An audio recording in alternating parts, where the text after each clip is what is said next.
lo que realmente... 29 minutos faltan para las 15 horas y queremos saber qué es el SIBO, el trastorno más buscado por los uruguayos en Google en el año 2023.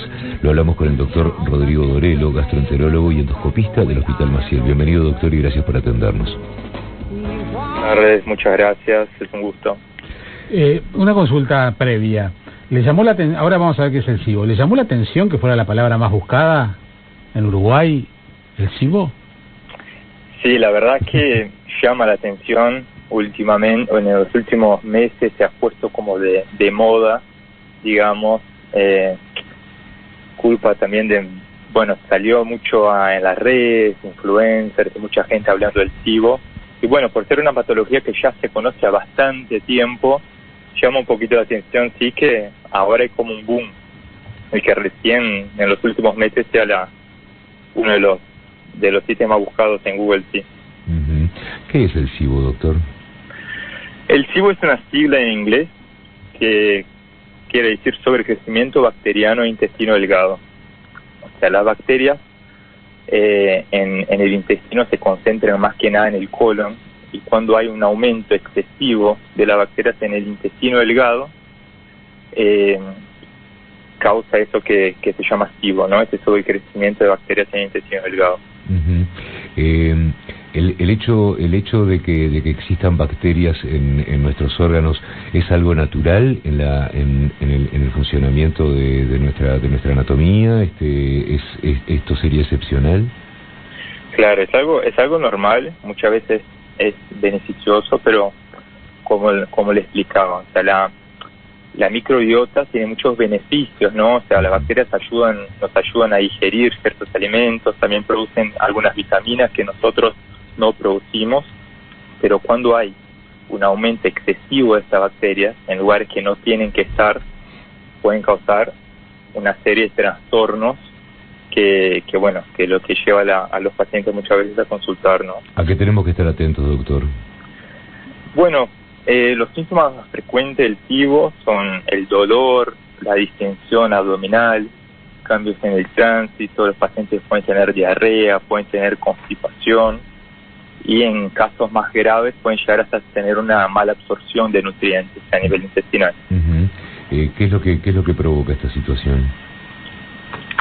Bueno, esa pregunta es interesante porque no todo paciente que tiene distensión o, como dicen muchas veces, hinchazón, dolor abdominal, tiene un SIBO, ¿no? O sea, generalmente para que los pacientes tengan SIBO, tienen que tener algunas condiciones previas. Por ejemplo, las tres causas principales de SIBO serían que la primera, que el paciente no produzca adecuadamente los jugos digestivos, ¿tá? Por ejemplo, en pacientes que tengan cirugías gástricas, que tomen los inhibidores de la bomba de protones, por ejemplo, omeprazol durante mucho tiempo. Entonces, con esa falta de jugos digestivos, hacen con que haya una proliferación de bacterias. La segunda causa principal sería que no haya una motilidad correcta a nivel intestinal. Por ejemplo, esto pasa en pacientes que tienen algunas enfermedades crónicas, por ejemplo, los diabéticos, pacientes con enfermedad celíaca, pacientes con enfermedad de Crohn, o por ejemplo, pacientes que hayan sido sometidos a un bypass gástrico por una cirugía bariátrica, son las causas más frecuentes. Y después, la tercera causa principal de SIBO sería que la barrera, ¿no?, que sería la válvula ileocecal, que es una válvula que impide que estas bacterias, ayuda a impedir que estas bacterias vayan del colon al intestino delgado, esté alterada, como por ejemplo los pacientes que fueron sometidos a una cirugía, por ejemplo, por un cáncer de colon o algunos otros tipos de cirugía, que esa válvula se ve afectada, digamos. Doctor, con toda esta explicación que usted está dando, me llama más la atención de que esté de moda o hayan buscado tanto la gente a través de Google, porque en definitiva no estamos hablando de migraña, jaqueca o males o resfríos o miedo a si el COVID sigue. Es decir, uno cree que hay patologías mucho más frecuentes, y la verdad que lo que usted está comentando es, al menos visto desde afuera, usted es gastroenterólogo y es de todos los días estos temas, pero visto en términos generales, no son, parecen ser no patologías frecuentes, que la gente se encuentre en la feria y hable del SIBO. O capaz que está hablando del SIBO y en realidad lo menciona de otra manera y es mucho más frecuente de lo que parece. Claro, o sea, esas son las principales causas, ¿no?, de SIBO. Los pacientes pueden tener SIBO sin tener esas causas principales, pero son menos frecuentes. O sea, no es toda distensión, todo como y me hincho, todo dolorcito, todo que bueno que vayas a tener SIBO, ¿no? Es por eso la importancia de consultar con un médico para que descarte, ¿no?, otras causas, otras patologías, que algunas patologías que incluso son más frecuentes, para ver si realmente es necesario o no hacer un estudio para buscar si uno tiene SIBO o no. Y obviamente muchas veces el SIBO también está asociado a otras patologías, algunas veces patologías del eje cerebro-intestino, como el síndrome intestino irritable, otras enfermedades más orgánicas, como la enfermedad celíaca. Entonces, por eso la importancia siempre de consultar con su médico, con su gastroenterólogo, antes de, bueno, salir por ahí buscando hacerse un test o una prueba diagnóstica. Y bueno, ahí es donde uno se pregunta, ¿no? ¿Qué es lo que estaría buscando las personas más allá de una información primaria sobre esta enfermedad? Le pregunto como médico, ¿se plantean terapias alternativas, por ejemplo, que la medicina tradicional no marque y hay un público o una serie de pacientes que en desconfianza o por la cuestión que fuera a lo que es la medicina de laboratorio o industrial vaya a buscar terapias por otro lado? Y yo creo que sí. O sea, el SIBO es una enfermedad que se puede, obviamente más allá que la prueba, después si queremos hablamos un poquito de cómo se llega al diagnóstico, pero se puede diagnosticar y se puede documentar que hay ese exceso de bacterias en el intestino. Hay muchos pacientes con esto lo que dijimos, que ahora se dejó un poquito de utilizar el término de patologías funcionales, sino como en estas patologías se engloban las enfermedades del eje cerebro-intestino, como la dispepsia funcional, el síndrome intestino irritable, etcétera, que bueno, sí, realmente los pacientes no encuentran respuesta a la medicina tradicional, o a veces también es muy difícil porque para llegar al tema SIBO en la consulta hoy en día del mutualismo, de la salud pública, en 12 minutos es un poco difícil llegar a fondo en el diagnóstico del paciente, ¿no? Entonces, es que muchos pacientes empiezan a buscar una solución como que mágica fuera en las redes y en internet, porque bueno, además muchos médicos también desconocen esa entidad, ¿no? ¿Hay alguna costumbre alimenticia que tengamos los uruguayos, algún medicamento que sea de consumo de muchos, que pueda llegar a de alguna manera hacer que esta enfermedad aparezca? ¿Nosotros hay alguna costumbre, algún hábito que lo magnifique? No, es lo que yo les comentaba, o sea, hay algunos, si bien hay un poco de debate en eso, está escrito que los pacientes que acá es muy extendido en Uruguay, que los pacientes toman durante mucho tiempo los inhibidores de ácido, ¿no?, inhibidores de bomba de protones, que es, por ejemplo, omeprazol, etcétera, y eso se ha visto que puede llegar a ser un factor predisponente de SIBO, así como algunos fármacos, por ejemplo los opioides, que disminuyen la contracción intestinal y también puede ser un factor favorecedor del sobrecrecimiento bacteriano. En cuanto a la dieta, uno de los pilares del tratamiento una vez que se diagnostica el SIBO es la dieta. Hay varios tipos de dietas, una de ellas es una dieta que se llama dieta baja en FODMAP, que también hago hincapié acá, que esa dieta tiene que ser guiada sí o sí por un profesional, por un nutricionista, que se retiren de la dieta durante un periodo determinado todos los alimentos que son fermentecibles. Pero bueno, va mucho de la mano de la dieta. ¿Sí? Con el tema del diagnóstico que usted hacía referencia, sí. Son procesos, digamos, invasivos y por eso hay quizás más curiosidad también por saber qué tratamientos alternativos hay. No, yo creo que justamente lo que ha aumentado la búsqueda y el interés de los pacientes es que hoy en día el diagnóstico de SIBO se hace por una prueba no invasiva, que es el test de aire expirado. O sea, el paciente se puede hacer un test expirado para hidrógeno y o metano, que son los dos gases principales que producen esas bacterias, y los pacientes tienen que tomar un sustrato que generalmente es algo bastante inocuo, que es lactulosa o glucosa, y cada 20-30 minutos tienen que soplar un aparatito durante 2 horas y media, 3 horas, como si fuera un espirómetro de esos que se hacen la espirometría los policías, y bueno, y de ahí se puede llegar al diagnóstico, pero es una prueba no invasiva. Hace muchos años el único método de llegar a ese diagnóstico era así por un estudio invasivo, que era por una endoscopía. Estaba pensando en eso justamente, sí. Claro, hace muchos años se hacía una endoscopía, se hacía un aspirado del contenido del intestino delgado, y ahí se mandaba a analizar ese contenido que se aspiraba. Pero eso ya no se hace más y se utiliza el test de aire expirado. Doctor, este término SIBO, ¿es un término viejo? ¿Es un término nuevo? ¿Es una enfermedad que quizás estuvo diagnosticada de una manera durante muchos años y ahora tiene esta calificación? No es nada nuevo en realidad.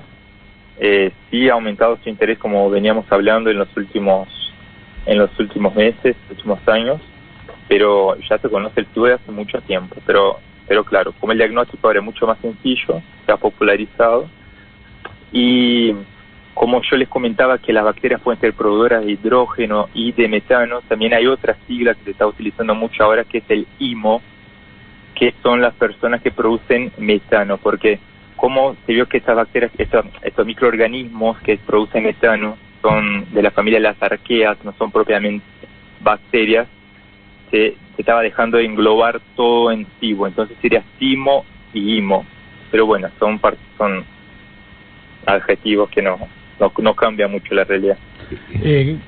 Sin perjuicio de volver al SIBO un poquito más adelante en esta charla, también esto, conversando con usted, me lleva a otra reflexión que tiene que ver con la búsqueda en Google, ¿no?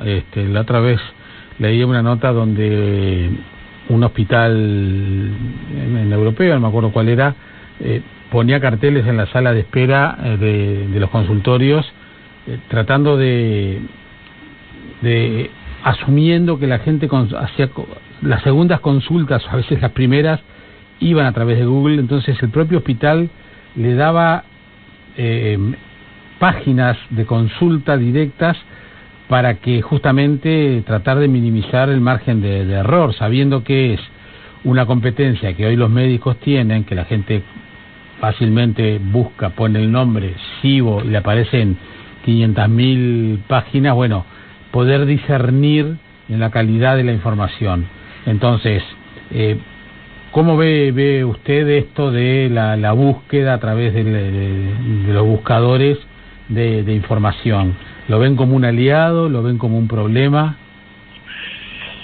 Y bueno, pues depende, puede ser un aliado y puede ser un problema. El tema es que la medicina hoy en día se hace en la llamada medicina basada en la evidencia, ¿no?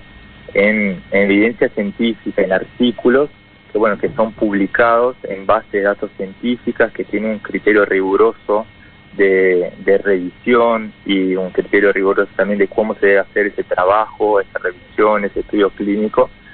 Y claro, pero es un lenguaje ahí que la mayoría de las personas no acceden, porque es un lenguaje bastante científico. Y bueno, en Google, que los pacientes, las personas que están escuchando, tienen que tener en cuenta que cualquiera que está ahí detrás de la computadora puede escribir cualquier cosa. Generalmente lo que escriben no son médicos, no son personal de la salud, no son nutricionistas, y tiran información, y eso sí es perjudicial. Que la persona se informe y busque y se interese por su salud, eso me parece muy válido y muy importante. Pero tener cuidado con esa información de leer en cualquier blog, en cualquier post de Instagram, de Facebook, y que lo que pasa hoy en día, o sea, los pacientes vienen a la consulta, vienen muchas veces, y bueno, dicen, me hincho, me duele el abdomen, y bueno, primeramente tenemos que descartar un montón de patologías, hacer una anamnesis adecuada, un examen físico, descartar otras causas infecciosas, parásitos, enfermedad celíaca, como un montón de cosas. Pero al final de la consulta dicen, pero doctor, perdóname, pero yo no te recibo. no me podés mandar el té de SIBO porque yo leí, bueno, ahí es lo que es la parte más peligrosa, me parece. Sí, es así, por eso esta estrategia que yo le comentaba de estos hospitales era, bueno, sabiendo ante la evidencia, ya que lo menciona la palabra, ante la evidencia de que la gente busca, aunque le digan que no, porque es tan fácil, bueno, preferible que le digan, bueno, para buscar lugares seguros, y te digo cuáles son esos lugares seguros. No busques en cualquier lado, no pongas un síntoma que puedo tener si me duele la panza, porque ahí puede venir cualquier cosa, ¿no? ¿Sabes lo que pasa, doctor? Que por lo general el médico, de pronto tan metido en su profesión, le dice directamente al paciente, le da quizás digamos el buen consejo de no andar averiguando por ahí. Pero lo que dice Jaime me parece que es hasta más lógico, ¿no? Guiar al paciente en páginas confiables, en lugares confiables, porque lo va a hacer igual. Ese es el tema también. Correcto, sí, esa es una estrategia interesante. Me hicieron acordar que la Mayo Clinic tiene una plataforma así, tiene una plataforma que es de información para pacientes. Entonces el paciente va ahí, puede poner como si fuera un buscador cierta enfermedad, y ahí hay una información dirigida a pacientes. Y me parece que si pudiésemos adoptar acá esa estrategia, sería muy buena.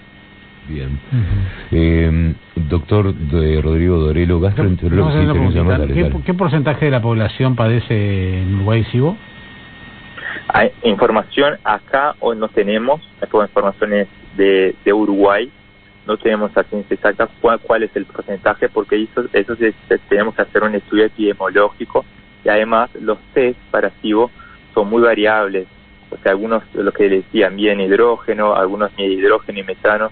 Entonces todavía no tenemos ningún estudio poblacional que nos pueda dar esa información. Doctor, se me vino otra pregunta. ¿Hay algún componente emocional o de tensión en la aparición de esta situación de salud?